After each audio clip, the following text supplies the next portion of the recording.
Economia na conta de luz. Conheça o programa que estimula os consumidores a reduzir o consumo de energia elétrica e ainda ganhar a saúde. Começa na segunda-feira a vacinação contra a gripe nas unidades públicas do estado. Em Santa Catarina, 18 pessoas já morreram em consequências da gripe A. Feriado sem recesso. Com a proximidade do fim do prazo para a declaração do imposto de renda, empresas de contabilidade mantiveram as atividades hoje. O plantão é para atender parte do público de 1.150.000 contribuintes de Santa Catarina que devem prestar contas à Receita Federal este ano, acréscimo de 2,5% em relação a 2015. E ainda no futebol, os gols dos times catarinenses na Copa do Brasil. E hoje tem a estreia do Avaí. A quantidade desta quinta-feira já está no ar.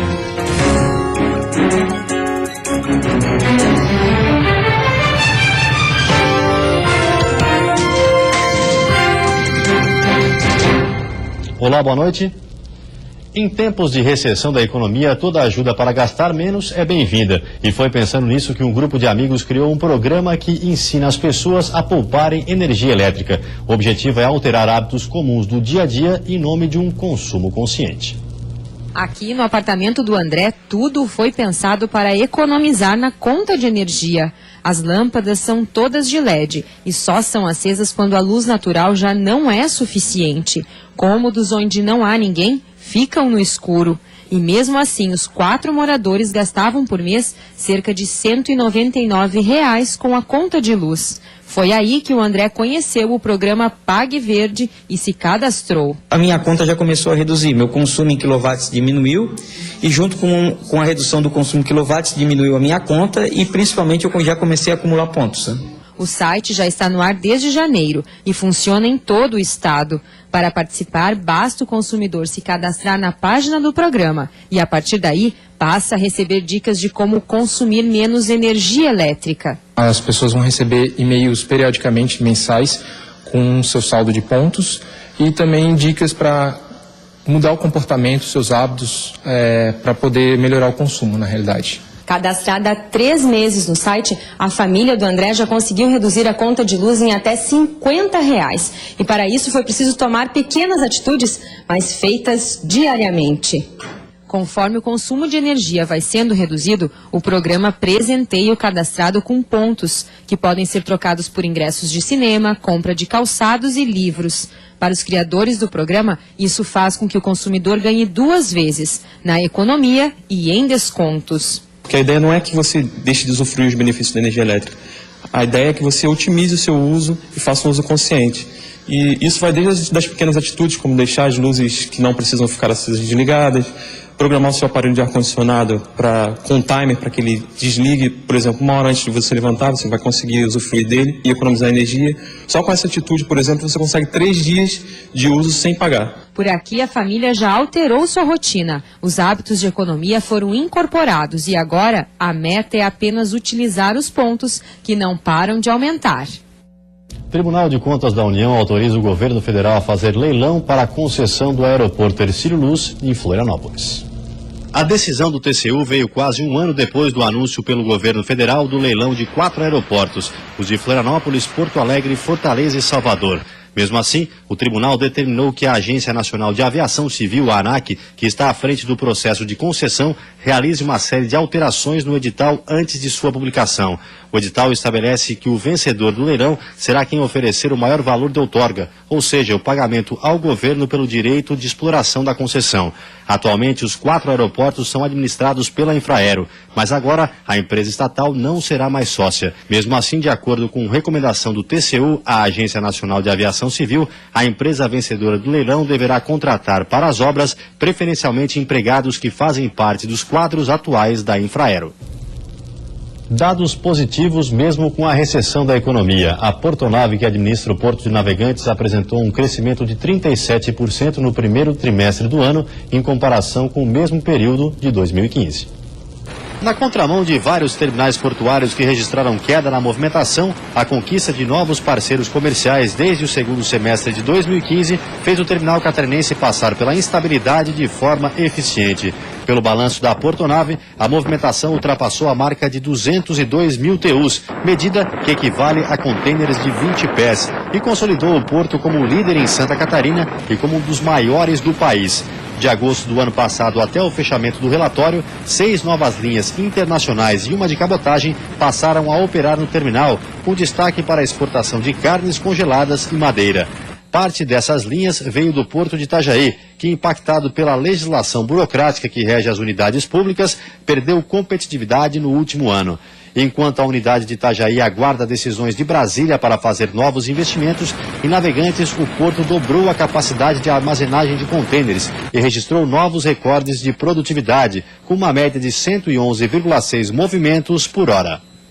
E veja, depois do intervalo, segunda-feira começa a vacinação contra a gripe nas unidades de saúde do estado. As pessoas do grupo de risco têm até o dia 20 de maio para se imunizar. E ainda a taxa de desemprego chega a 10,2% no Brasil, a maior desde que a pesquisa nacional por amostragem de domicílios começou a ser feita.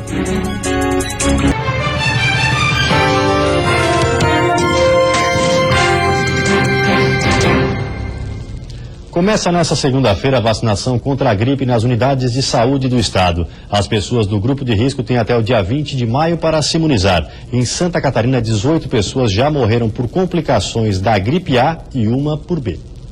Os primeiros casos de gripe H1N1 no estado apareceram no final do mês de março, mais cedo do que em outros anos. Por conta disso, a campanha de vacinação contra a gripe foi antecipada. A partir desta segunda-feira, mais de 1.700 unidades do estado estarão aplicando as doses no público-alvo da campanha. Crianças até 5 anos, adultos maiores de 60, gestantes, puérperas, ou seja, mães no período pós-parto, trabalhadores da saúde, povos indígenas e portadores de doenças crônicas. No total, o estado receberá aproximadamente 1.800.000 doses, quantidade suficiente para imunizar todo o grupo de risco. Quem não faz parte do público-alvo da campanha pode tentar conseguir pela rede privada. Em Florianópolis, a imunização custa cerca de R$ 70. Conforme a Diretoria de Vigilância Epidemiológica, o número de mortes em decorrência da gripe no estado subiu para 19. 18 casos por gripe A, H1N1 e 1 por gripe B. Até agora, o estado registrou 111 hospitalizações por complicações da doença. Além da vacinação, as pessoas podem se proteger da gripe com medidas simples, como lavar as mãos, manter os ambientes arejados e manter-se longe de aglomerações. Ao perceber os sintomas da gripe, febre alta, calafrios, tosse, dor de cabeça, dor de garganta, cansaço, dor muscular e coriza, é importante procurar um posto de saúde o quanto antes. A recomendação é a utilização do antiviral em até 48 horas após o início dos sintomas para não se ter complicações.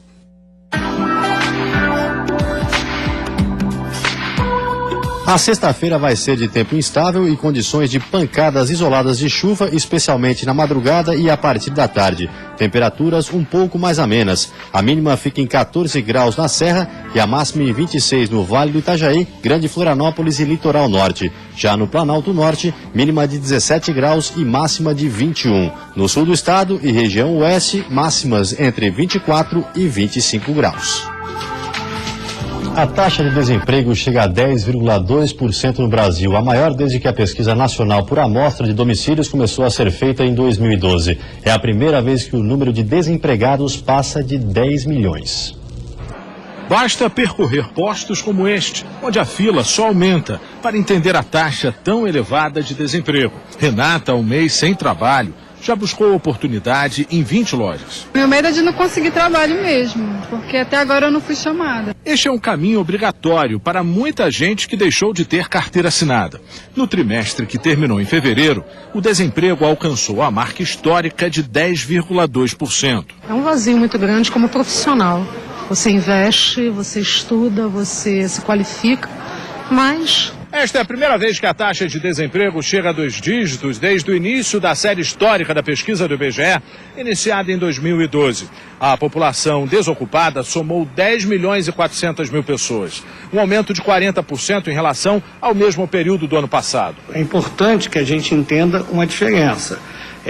O número agora que foi divulgado hoje mostra um aumento do número de pessoas procurando emprego perto de 3 milhões. Mas mostram a queda de ocupação de 1 milhão. Então, esse aumento da taxa de desemprego é menos consequência de pessoas que de fato perderam o emprego e é mais consequência de novas pessoas que entraram no mercado de trabalho. No período, a renda média do trabalhador caiu quase 4% em relação ao ano passado. A indústria foi a que mais demitiu. São menos 740 mil empregos no setor. Mozart agora tenta qualquer trabalho. Porque você tem que sobreviver. A saída pode estar em setores do comércio e prestação de serviços. O dono deste restaurante diz que, apesar da crise, não consegue preencher todas as vagas. Recentemente, agora eu liguei para 10 pessoas que se candidataram à vaga. Marquei a entrevista aqui, no dia seguinte só apareceu uma. Bons funcionários com bom tempo de casa, funcionário que queira trabalhar, tá difícil. Não só eu, como todas as empresas aí, com certeza, estão à procura. E depois do intervalo, as informações do futebol. Joinville empata e leva vantagem do jogo de volta na Copa do Brasil. Mas o Inter de Lages vence e mesmo assim é desclassificado. E também a expectativa para a estreia do Avaí na competição hoje à noite no Mato Grosso.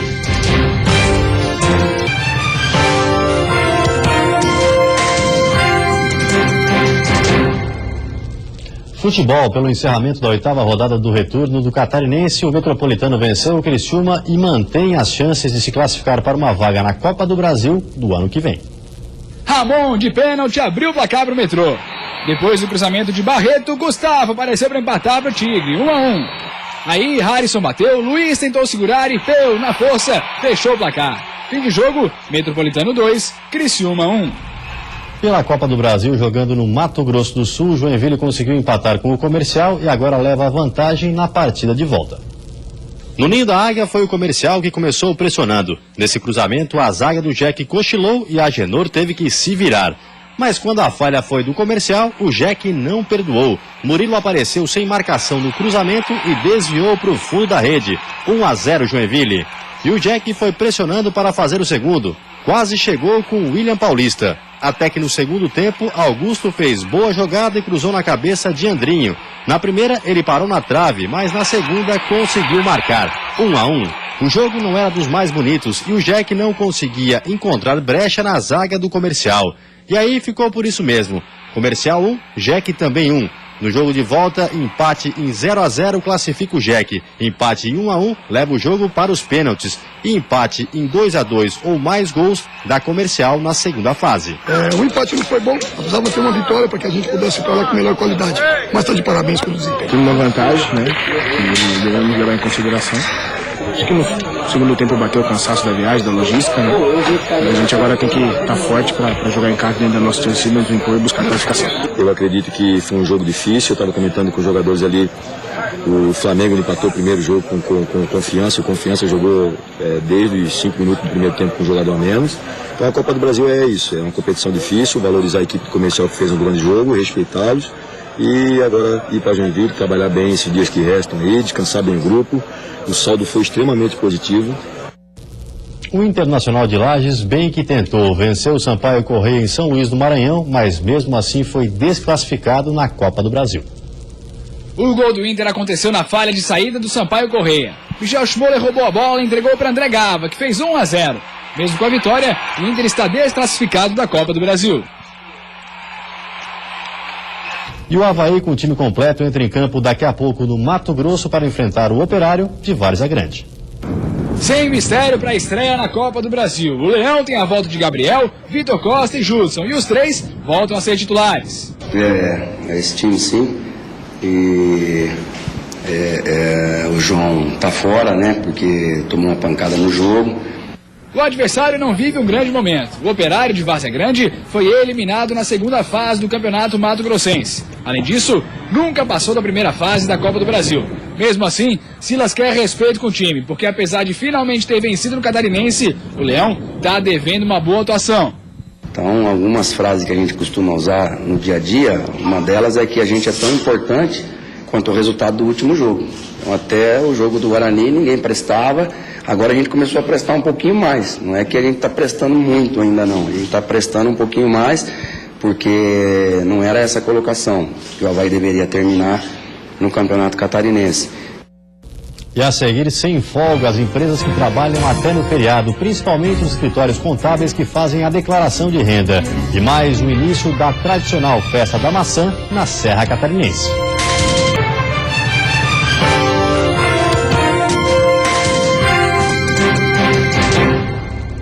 Na Serra Catarinense tem festa nesse final de semana. Está acontecendo a Festa Nacional da Maçã em São Joaquim. O evento comemora a colheita da fruta na região.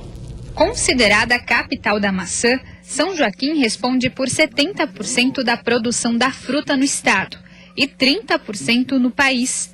Daqui saem por ano cerca de 300 mil toneladas. São quase 2 mil produtores que têm nessa atividade a principal fonte de renda. 73% do PIB vem da cultura da maçã.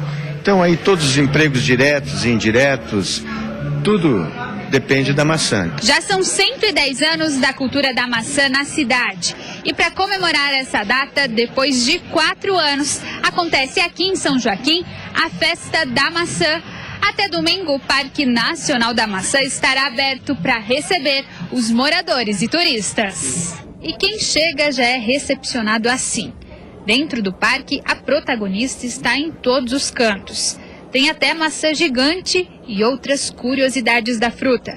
Aqui o visitante fica conhecendo um pouquinho dessa cultura, que é o carro-chefe da cidade. Estávamos ansiosos para que novamente voltasse a nossa festa da maçã, que é o orgulho para nós joaquimenses. A festa teve abertura nesta quarta-feira e até domingo diversas atrações prometem divertir os visitantes. Michel Teló, Fernando de Sorocaba, Frozen, é bem diversificada a nossa programação, claro, com shows nacionais. A expectativa é que nesses 5 dias, mais de 50 mil pessoas passem por aqui. E olha que vem gente até de fora, para conhecer a cidade e aproveitar o dia de folga. Hoje, aproveitando o feriado, né, a gente veio até São Joaquim para participar da festa, conhecer o local. Já estive aqui há muito tempo atrás, porém a gente veio prestigiar e estamos muito satisfeitos com o local. Valeu a pena? Tá valendo a pena correr alguns quilômetros para vir ver a festa? Com certeza, está valendo muito a pena, uma ótima estrutura, muito bacana. São Joaquim está em festa e para quem ainda não conhece a região, pode aproveitar os próximos dias para dar uma passadinha no parque e saborear a fruta, que é a principal atração daqui. Já provou a maçã aqui do parque? Ah, já provei. A maçã é maravilhosa, né? A nossa fruta é a melhor fruta do Brasil, com certeza. Nesta quinta-feira, mesmo sendo feriado, muitas empresas atenderam normalmente. É o caso dos estabelecimentos que prestam serviços contábeis e realizam a declaração do imposto de renda dos clientes. Neste escritório, o trabalho não para. A equipe de contabilidade mantém as atividades para fazer as declarações de imposto de renda dos clientes. Há praticamente uma semana do fim da data limite, no dia 29 de abril, o movimento aumentou e deve ultrapassar os 500 documentos feitos em anos anteriores. Muitos contribuintes encararam esse feriado de hoje e o final de semana como um feriadão, né? Tende a ser ainda um movimento maior na semana seguinte. O plantão é para atender parte do público de 1.150.000 contribuintes de Santa Catarina que devem prestar contas à Receita Federal este ano, acréscimo de 2,5% em relação a 2015. Neste ano, algumas mudanças podem confundir o catarinense. Nos últimos 2 anos, cerca de 46 mil pessoas caíram na malha fina no estado. Para o contador, que também é diretor administrativo do Sindicato das Empresas de Serviços Contábeis da Grande Florianópolis, a inclusão do CPF dos atendimentos feitos por profissionais liberais é a principal novidade. Muitos contribuintes não levaram essas informações já durante o ano e precisam agora correr atrás de CPF de pacientes, de médicos, dentistas, fisioterapeutas, para ser incluído agora no momento da declaração. Deve declarar quem recebeu mais de R$ 28.123,91, ou mais de R$ 40 mil não tributáveis ou tributados na fonte. A multa para quem entregar o documento fora do prazo é de 1% ao mês. Então, a orientação é entregar, mesmo que seja preciso retificar os dados depois. Se não for possível juntar alguma informação, entregue essa declaração e promove-se a retificação com a maior antecedência possível. Haja vista que a Receita Federal pode fazer procedimentos de fiscalização, colocar a declaração em malha fina, e isso também traz alguns transtornos de ter que responder a cobranças da Receita Federal nesse sentido. E antes de encerrarmos, uma olhadinha no trânsito da capital. Aí você acompanha imagens ao vivo das pontes Colombo Salles e Pedro Ivo Campos. Movimento tranquilo nos dois sentidos por causa deste feriado. Agora em Florianópolis, 28 graus. Você fica agora com o Jornal da Band. Uma ótima noite a todos e até amanhã.